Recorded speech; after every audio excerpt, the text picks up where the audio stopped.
Сайн байна уу? Та бүхэнд энэ өдрийн мэндийг хүргэе. Crime Hub эхлэхэд бэлэн боллоо. Тус бичлэгт агуулгдсан зураг нь хиймэл оюун ухаанаар бүтээгдсэн зураг тул хэн нэгний нэр төрд халдах сэтэл агуулгадаагүй болно. Шүүгдэгч Монгол Улсын иргэн 1991 оны 1-р сарын 29-ний өдөр Дугаар аймгийн Дугаар суманд төрсэн эрэгтэй 34 настай тусгай дунд боловсралтай радио телеграфч мэргэжилтэй зэвсэгт хүчний Дугаар ангид мотобуудлын батальоны холбооны ажилтай ам бүл 5 эхнэр хүүхдүүдийн хамт Дугаар аймгийн Дугаар сумын 6 дугаар баг Тэг хотхны Тэг отод оршин суух усаас авсан гавьяа шагналгүй яш итгэлгүй Эрдэнэ. Шүүгдэгч Эрдэнэ нь 2024 оны 5 дугаар сарын 20-ноос 21-нд шилжих шөнө Дугаар аймгийн Дугаар сумын 1-р баг Тэг тоотод оршин суух ам хохирогч Батын гэрт бусадтай гэр бүлийн хүрээнд архитан согтуурч ам хохирогч Батыг өөрийн эхнэр болох Огийг нь хүчинцэн гэх шалтгаанаар хардан улмаар түүний ам насанд аюултай хүн тохирол учруулж уг гэмтлийн улмаас хохирогч Бат 2024 оны 5 дугаар сарын 21-ээс 22-нд шилжих шөнө нас барсан буюу хүнийг алсан гэх гэмт хэрэгт холбогджээ. Мөрдөн шалгах ажиллагаанд гэрчүүдийн өгсөн мэдүүлэг. Гэрч Уугийн мөрдөн шалгах ажиллагаанд мэдүүлэхдээ миний бие 2024 оны 5 дугаар сарын 20-ны орой 22 цагийн өнгөрөөгөө 23 цаг болох гэж байхад найз Ээгийн гэрт очихоор түүний нөхөр Бат Оогийн би өөрийн нөхөр Сүхийн хамтаар очсон. Оогийн Ээгийн бид гурав багаасаа найзалсан бөгөөд хаяал уулзалтдаг. Бид нарын араас 30 минутын дараа Огийн нөхөр Эрдэнэ ирсэн. Тэгээд бид нар пив ууцгаасан. Ингээд бараг шөнийн 1 юм уу 2 цагт унтцгаасан байх. Нөхөр бид хоёр явах гэснээ дуудлагын жолоочийн утас холбогдохгүй байхаар нь за жоохон унтаад уусан юмаа гарахаар явъя да гэд тэдний гэрт унтсан. Нөхөр бид хоёр тэдний гэрийн баруун хэсэгт нь унтсан. Харин Эрдэнэ Огийн хоёр орон дээр Бат Ээгийн хоёр яг орны доод талд газар орцсаад унтсан. Тэгээд унтаж байхад зодон болоод бид нар сэрсэн. Хамгийн ихэнд Ээгийг сэрчихсэн. Та хоёр яагаад байгаа юм бэ гэд байж байсан. Бат Эрдэнэ хоёр хоорондоо зурлал барьцалдаад байж байсан. Манай нөхөр босоод тэр хоёрыг салгаад Бат хүргэгчний хажууд зогсож байсан. Харин Эрдэнэ хажуугийнхан ширээний тэнд зогсож байсан. Манай нөхөр тэр хоёрыг ойртуулахгүй голд нь зогсоод салгаж байсан. Эрдэнэ Бат руу ширээн дээрээс пив авч шидээд байсан. Сүх намайг хоёр найзаа хүүхэдтэй аваад гарч бай гэд Ээгийн хүүхдээ аваад Оогийн бид дөрөв машин руу гарч суусан. Бат гэрээсээ гарч ирж байснаа алга болчихсон. 10 орчим минутын дараа эргээд гэртээ ирсэн. Ээгийн машинд байж байгаад гэр рүү орсон. Сүх гарч ирээд гайгүй хоорондоо салчглаа гэж байсан. Ээгийн удалгүй гэрээс гарч ирээд аймаар болчихсон байна шүү дээ. Ийм болтон зодохтой яах вэ гэд цагдаа эмнэлэг дуудсан. Ээгийг гэрлөө орсон. Харин Огийн Ээгийн хүүхэд бид гурав машиндаа л сууж байсан гэжээ. Гэрч Огийн мөрдөн шалгах ажиллагаанд мэдүүлэхдээ миний бие 2024 оны 5 дугаар сарын 20-ны орой 23 цаг өнгөрч байхад найз Ээгийн гэрлөө очихоор түүний нөхөр Бат Уугийн түүний нөхөр Сүхийн хамтаар очсон. Бид нарын араас 20-30 минутын дараа манай нөхөр Эрдэнэ ирсэн. Бид нар пив ууцгаасан. Тэр архинаас нь 2 удаа уусан. Ингээд би унтаад өгсөн. Тэг цаг өнгөрсөн үү тэдний гэрт ирээд айхтар удаагүй. Ер нь нөхөр бид хоёр олон хоног нойргүй хил явчгаад ирсэн болохоор ядарсан байх. Тэгээд унтаад өгсөн. Би яг хаана унтснаа бол сайн санахгүй байна. Хамгийн сүүлд суугаад ууж байснаа санаж байна. Тэгээд нэг мэдсэн Уугийн намайг сэрээсэн. Энэ хоёр муудаад байна гэд манай нөхөр Баттай муудаад байх шиг байсан. Бат бол нүцгэн байсан. Ингээд Уугийн Ээгийн бид гурав Ээгийн хүүхдийг аваад машин руу гарч суусгаасан. Буцаж гэрлөө ороогүй юу болсон талаар сайн мэдэхгүй байна. Ээгийн машинд сууж байгаад гэрлөөгөө орсон. Тэгээд энэ хоёр эвлэрэхгүй юм байна. Арай бишээгээд Ээгийг цагдаад дуудсан. Тэгээд цагийг нь яг сайн санахгүй байна. Үүр цайсан байхад гинэт тесэрсэн чинь талигаач Бат нь миний дээр гарсан. бэлгийн харьцаанд орж байсан. Тэгэхээр түлхэх үед манай нөхөр Эрдэнэ сэрээд Батыг өшөглөж ор хөргөгч хоёрын дундуур унгаасан. Эрдэнэ Батад хандаж чи манай эхнэрийг яаж байгаа юм бэ гэд зодтолдоод байхаар нь уугийн ээгийн сүх биднэр салгах гэхэд Эрдэнэ надад хандаж чи хоолт гэж орлаад хэлэхээр нь уугийн ээгийн түүний хүүхэд нэг настай Аагийг аваад гарч сүхийн машинд суусан. Машинд сууж байх үед талигаач Бат нь хүнжил өмөрсөн байдалтай гэрлүүгээ буцаж орж байхыг харсан.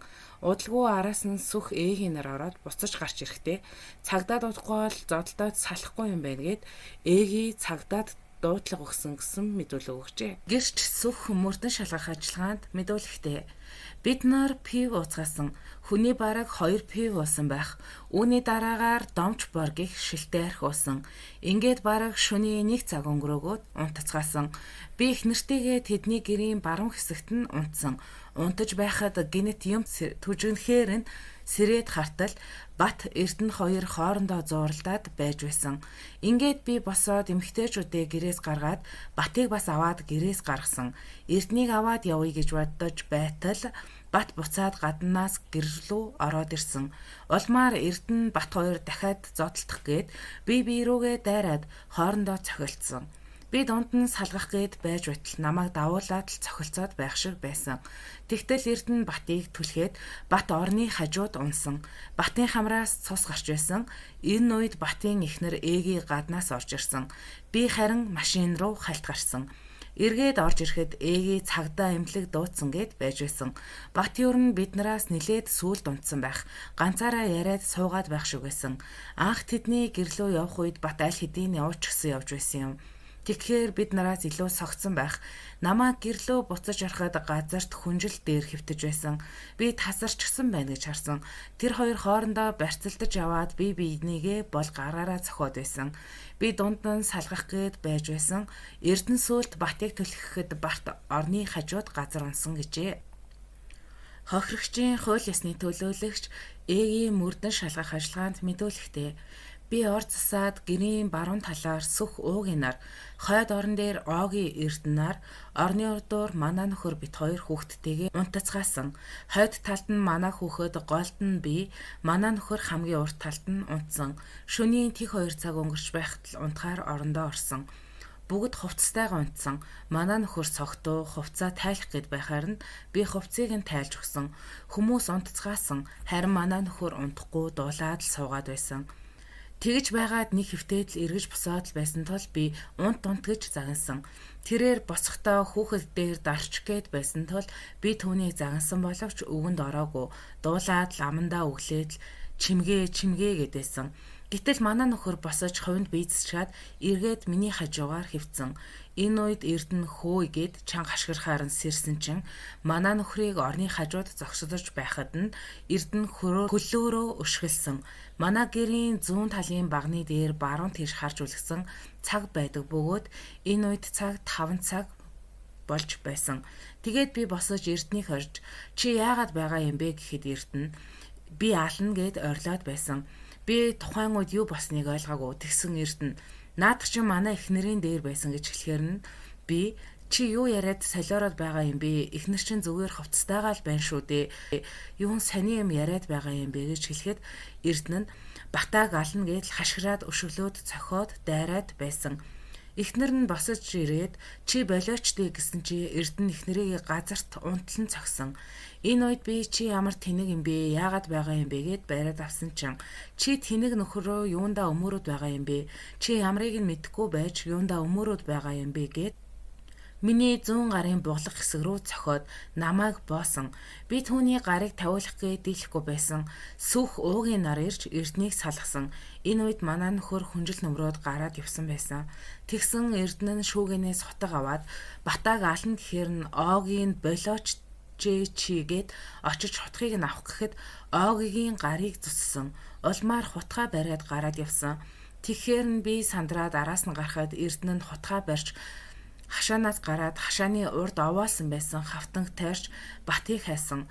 Бат нь тухайн үед байхгүй байсан бөгөөд Эрдэнэ нь уурандаа хашаа руу хутгаа заахад хутга нь хугарч газарт унсан. Тэгээд хутгаа орхиод гэрлөө орсон. Тэгсэн Эрдэнэ Үгүй би батаг алчгаад явна. Та нар Огийг авч яваад ойдол тавиул та нар яв гэдээсэн. Тэгэхээр нь би хүүхдээ авч гарахаар өргөсөн чинь бат ороод ирсэн. Бат орж ирээд өмдөө өмсөх үед Эрдэнэ улаан галзуу шиг бат руу дайрч цохиод авсан. Тэгсэн араас нь сүх Эрдэнийг барьж аваад хорсон. Бат нь өөдөөс нь яагаад байна чи гэхэд алан чамааг л гээд дайраад сүх түүнийг хориод байсан. Огийн нар гадаа машин дотор сууж байсан. Батыг өмдөө өмсгөөр нь би хүүхдээ авч мөн шургуулгаас 2 хутгаа аваад гарч машинд оруулаад буцаад гэрлөө орсон. Миний хувьд яаж ч магадгүй хутга шүүгийг нь холдуулъя гэж бодоод хутгнуудаа авсан юм. Тэгээд машинд ороод одоо яах вэ гэж Огийн хоёроос асуухад Огийн цагдаа дуудаг гэхээр нь би өөрийнхөө уцаар цагдаагийн газар руу залгаж дуудлага өгөөд гэрлөөгөө ороход манай нөхөр хойд талын орны зүүн талд буюу хүргэгчний урд хажуу талаараа хараад хөдөлгөөнгүй хэвтэж байсан. Эрдэнэ нь хажууд нь чи битгий худлаа унтаад байгээд хөлөөрөө нуруулуу нүшиглэхэд би чи болоо чи хүн алхан байна шүү дээ гэд дунд нь орж зогссон. Хамраас нь цус гараад хамраараа амьсгалж чадахгүй байгаа юм шиг сонин дуурайд байхаар нь би ширээний нэг удаагийн салбидхийг норгож байгаад хамрын нөхөөгийн цэвэрлэхэд сонин дуугархаа болоод хорхираад эхэлсэн. Угаасаа нүүр аманд цус болчихсон болохоор нь би имлэг дуудсан.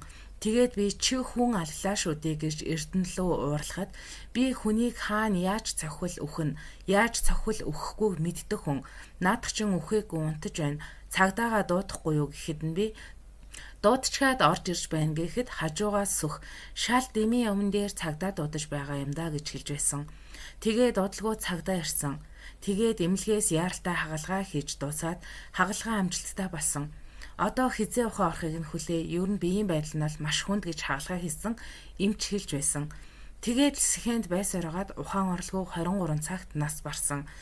Талигаач цогтгоороо юу ярьснаа сандгүй болохоор өөрт нь эргэж сонсгох зорилгоор би өөрийн iPhone 11 Pro загварын гар утсан дээр voice бичлэг хийгээд гар утсан дээрээ тавиад унтсан.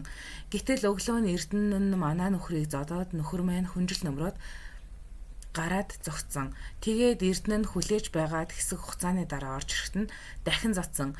Энэ үед би цагдаа дуудах гэж гар утсаа авсан. Тухайн үедээ voice бичлэг хийснээ бол санаагүй.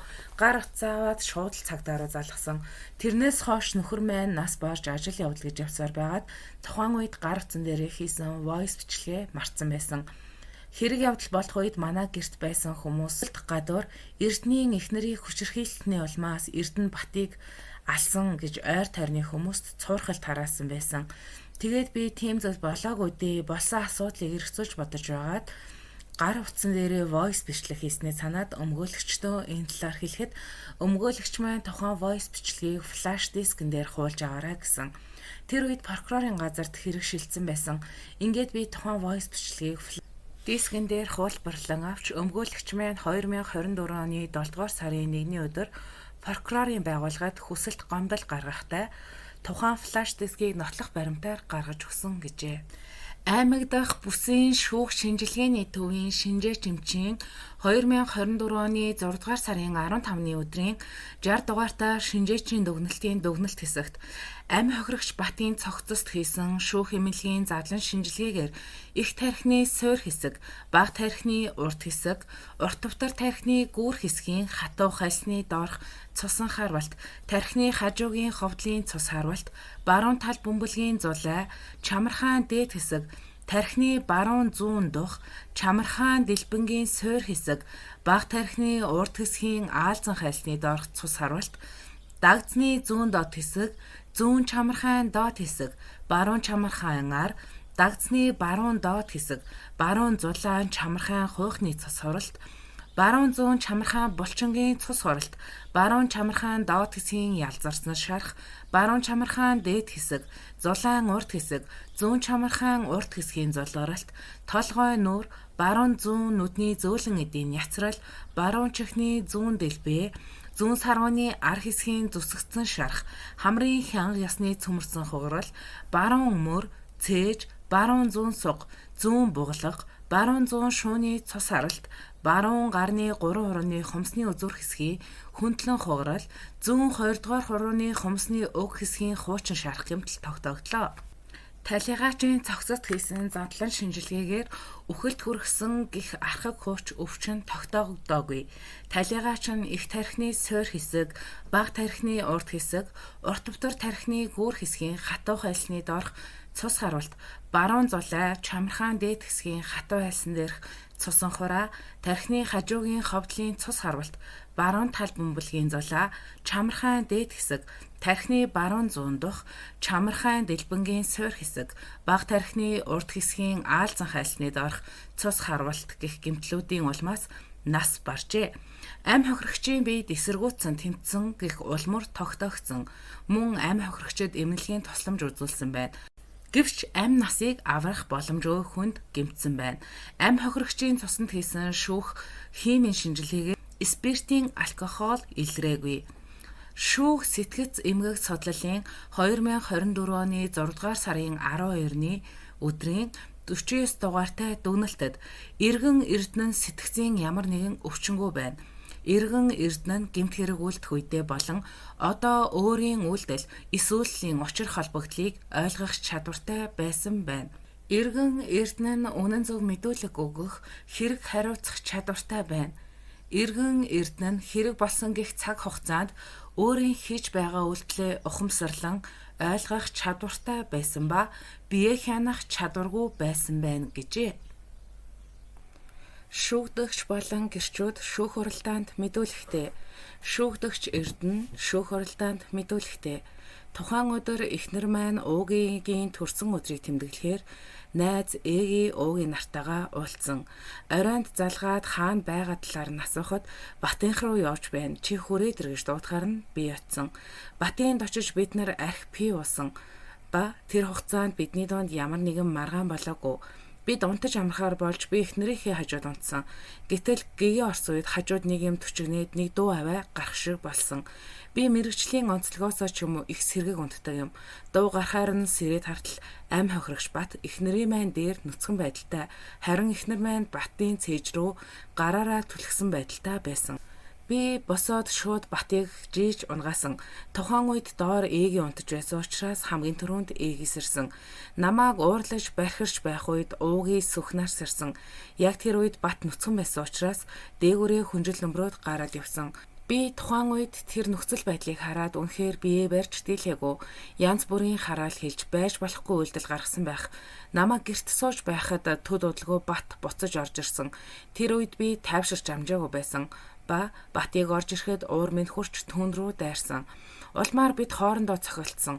Биднийг хоорондоо байрлалцаж байх үед сүх бидний голоор орж салгасан.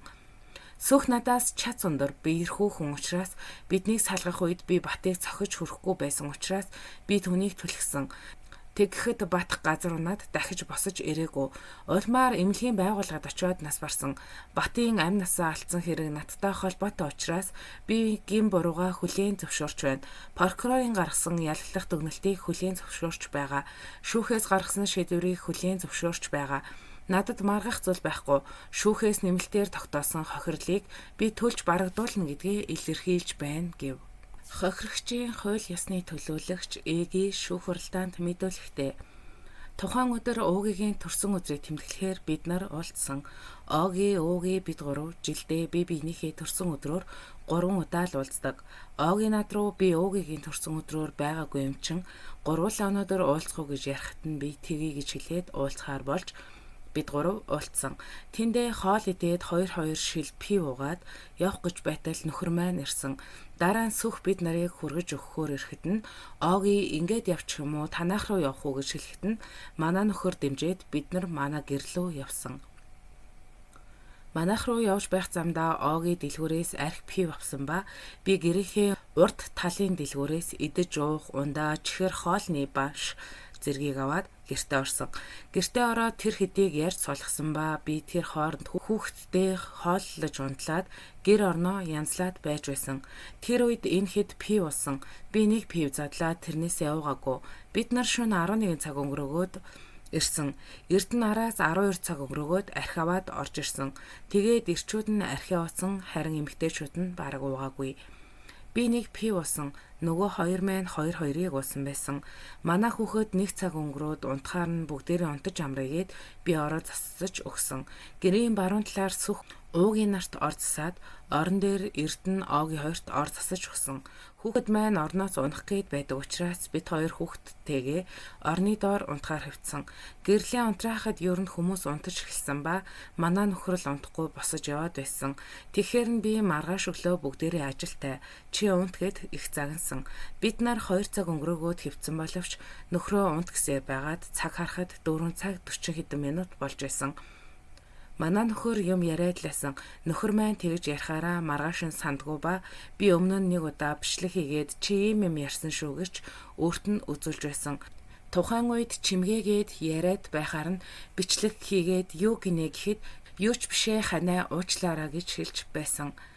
Энэ дээр нэг зүйл хэлэхэд Эги болон Оги гэх хоёр эмэгтэйнэрнд хоёуланд нь чимэг орсон байт юм байлээ. Би тэгээд уцаа тавьчаад нөхрийгөө унт гээд загнаад л байсан. Ер нь тэр бичлэг хийгдэж байх хугацаанд би нөхрөө унтл гээд загнаад байгаа юм. Нөхөр маань босоод дуулж яваад л байсан. Тэр хугацаанд би цаг харахад 4 цаг 50 минут болсон байсан бөгөөд би өглөө ажилдаа би унтмаар байна гэж хэлээд хальт дуух хийж байтал хүмүүс түжигнэлдээд л явчихсан. Тэгээд босож энэ хоёрыг салгасан. Тухайн үед нөхөр минь нүцгэн байсан ба би унтахаасаа өмнө өөрөө хувцсыг нь тайлж төрсөгтэй нь үлдээсэн. Манай нөхөр угаасаа унтаагүй байсан учраас би нөхрийгөө ор түшээд босох явцдаа ор налж унаад л түүнийг нь Эрдэнэ хардаж ууралсан гэж бодож байна. Би Эрдэнийг битгий тэнэгтээд бай. Эхнэр чинь хувцтайгаа байхад чи яагаад хардаад байгаа юм гэж хэлж тайвшруулах гэж утсан. Тэгж байтал нөхөр маань гэрээс гараад явсан ба орж ирэхдээ архин гараад гайгүйсрээд ороод ирсэн. Тэр хугацаанд энэ хэд түжигнэлдээд хутга шөө болж эхнэрээ цохиж зодоод хүүхэд рүү юм шидээд байсан. Хүүхэд рүү минь юм шидээд онцгож магадгүй гэд би хутгаа аваад хүүхдээ аваад машинд оруулж тавьсан. Тэгээд цагдаа дуудаа гэхээр нь угаасаа салгаж дийлэхгүй юм байна гэд цагдаа дуудсан. Цагдаа дуудаад ороод ирэхэд нөхөр маань газар унчсан байсан. Тухайн өдөр сүх бит хоёр энэ хоёрын голоор орж хорж байсан ба нөхөр маань өмдөө өмсөд сухаар нь би сүх хорж байгаа юм чин ямарч байсан цагдаа дуудыгээд хүүхдээ машинд орхиод цагдаа дуудчихад ороод ирэхэд нөхөр маань газар унчсан байсан. Би тэр 5 гаруй минутын хугацаанд нөхөрт маань ийм аймаар гэмтэл авчихсан байна гэж мэдээгүй. Би нөхрөө зохиулснаасаа болоод манараад унтчихсан юм байна гэж бодсон. Эрдэнэ хүртэл нөхрийг маань битгий худлаа маяглаад байг гэхээр нь би нөхрөө унтчихсан юм байна л гэж бодсон. Гэхдээ ам хамраас нь цус гарсан байсан учраас юу ч гэсэн эмнэлэг дуудсан. Би гомдолтой байна гэв. Сүх шүүх хуралдаанд мэдүүлэхдээ тухайн өдөр би унтаж байгаад юм түжигнэх дуугараа тесэрсэн. Намайг сэрхэд бат нүцгэн байсан ба Эрдэнэ бат Эгийн 3 зууралцсан байдалтай байсан. Харин Огийн хэвтэж байсан ба хальт харахад өмдөө татаж байгаа нь харагдсан. Бат Эрдэнэ 2 BBS зууралцсан байдалтай байсан ба би тэр хоёрын голоор орж салгах гэж зогссон боловч ерөөсөө салахгүй байсан. Талигаа чи хүнжил нөмрөөд гэрээс гарах үед нь би Эрдэнийг тайвшруулад явъя гээд авч явахаар яг машиндаа сууж байхад ам хохирогч гэрт орж ирсэн. Бат гэрт орж ирээд өмдөө өмссөн ба тэгэхэд Эрдэнэ чи яаж байгаа юм бэ гээд тэр хоёр маргалдаж улмаар харилцсан цохилдсон. Тэгээд Эрдэнэ Батыг түлхсэн ба Бат орны хажуугаар унснаас хойш дахиж босож ирээгүй гэв. Гэрч Огийн шүүх хуралдаанд мэдүүлэхдээ би Огийн Эгийн хоёртой 5 дугаар ангиас эхэлж найзлаж байгаа бөгөөд бид гурав нэг нэгнийхээ төрсөн өдрөөр буюу жилдээ 3 удаа л уулздаг байсан. Уг нь бид гурав уулзахдаа огт нөхрүүдээ оролцуулдаггүй байсан. Анх хүмүүс бархирах дунаар сэрээд харахад талигаач орныхоо хажууд шалдан зогсож байсан ба Эгийн Эрдэнийг дарчихсан. Огийн орны урт талд бүр гайхсан байдалтай байсан. Тэгэхэд Огийн өмддөгөө байсан. Гэхдээ өмд нь шутлагдаад тайлхагдчихсан байсан. Би Огигоос яасан бэ гэж асуухад нүд нээлттэй хэрнэ би энэ хөдлөхгүй дээшээ гүлэрсэн байдалтай байгаад байсан.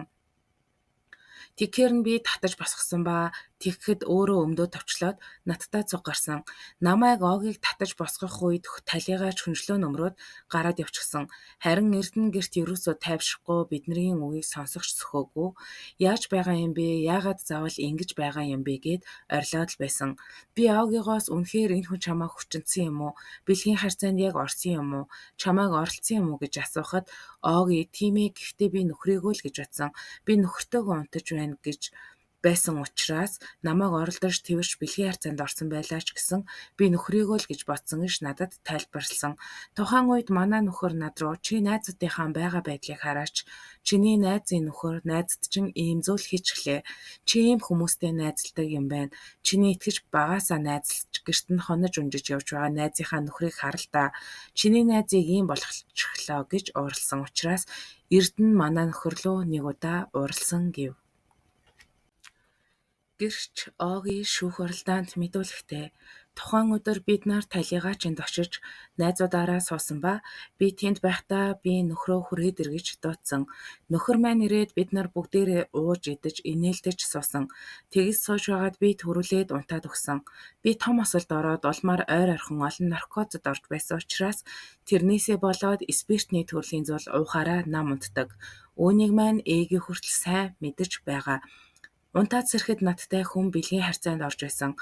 Би тухайн үед нөхрийгөө л гэж бодсон. Тэгээд би батыг түлхсэн ба тэгэхэд нөхөр маань надтай хамтсарсан. Би бүр шоконд ороод сэрж чадахгүй хэсэг хөвцөн. Тэр үед уугийн ирээд босооч зодолдоод ингээд намайг босгосон.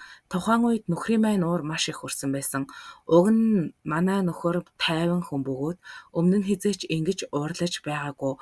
Бид хоёрын дунд өмнө нь ийм асуудал гарч байгаагүй. Энэ бүх асуудал талигаач бат миний бэлгийн эрхчлөөнд халтсны улмаас үүссэн гэж би бодож байна. Би нэр төр болон бие махбодороо маш их хохирч байна гэв. Шүүхийн шийдвэрийг болохлоороо товчлоод хүрэгчээ иргэдийн төлөөлөгч шүүх уралд гаргасан дүгнэлтэндээ шүүгдэгч Эрдэнэийг хүнийг алах гэмт хэрэг үйлдсэн гэж гин буруутайд тооцсон. Харин шүүхээс Эрдэнэийг эрүүгийн хуулийн 11-ийн 1-т хэсэгт заасан хүнийг алах гэмт хэрэгт буруутаа гэж үзсэн. Гэмт хэрэг анх удаа үйлдсэн хохирлын зарим хэсгийг төлсөн. Мөн хохирогчийн хууль бус үйлдэлтэй холбоотойгоор хэрэг гарсан нь хөнгөрүүлэх нөхцөл гэж үзв. Хөндрүүлэх нөхцөл тогтоогдоогүй. Иймээс Эрдэнэд 8 жилийн хорих ял оноож нээлттэй хорих ангид идлүүлэхээр шийдвэрлсэн. Мөн энэ хэрэг дээр хохирлын 2 төрлийн асуудал гарсан.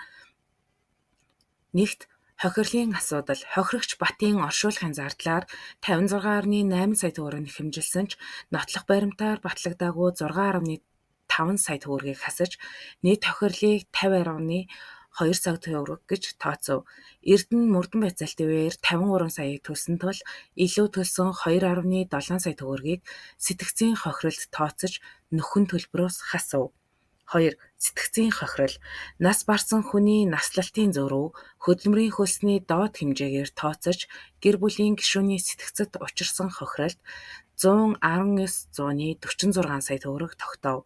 Эрдэнэс энэ нөхөн төлбөрөөс илүү төлсөн 2.7 саяыг хасч нийт 116,73 сая төгрөгийг хохирогчийн хууль ёсны төлөөлөгч ээгээд гаргуулахаар шийдвэрлэв гэжээ. Та энэ хэргийн талаар юу гэж бодож байна? Өөрийн бодлыг бусадтайгаа ээлдэг боловсноор хуваалцаарай. Дараагийн бичлэгээр уулзцгаая. Баярлалаа. Баяртай.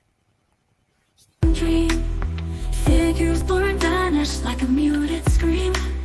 Eyes in every corner, watching every move. Dark secrets hidden, waiting to unprove. Shadows in the mist, they twist and turn and fade.